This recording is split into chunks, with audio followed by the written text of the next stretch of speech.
mmiliki wa ulimwengu ni Allah, sio pesa. Waweza ukawa na pesa zote, lakini ukaikosa neema moja tu ya Allah, zile pesa zikawa hazina thamani. Bwana mmoja walikuwa wamepata kazi ya kuchimba kisima kwenye shamba fulani katika nchi za Kiarabu. Majabali yale, piga lile sururu lile, cheche za moto zinatoka.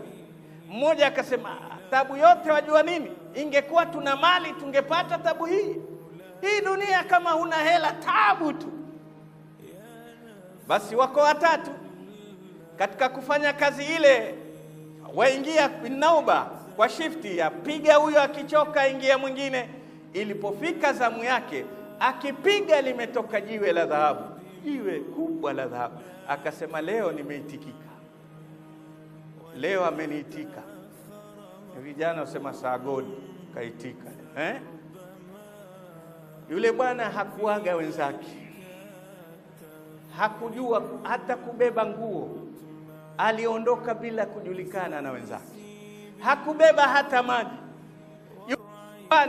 Jua la nchi zile za majangwa, akafika mahali kiu inamuua. Asema, sasa mimi nitafika nayo mjini kweli kiu hii? Akapunguza safari, atafuta maji. Sasa akaona kwenye jabali kuna moshi, akasema pale kuna mtu. Kweli alipofika akamkuta bedui pale amekaa, piga vitu vyake, maji yake. Akamwambia, naomba maji. Akamwambia, una kichaa wewe? Jangwani watu wanaombana maji?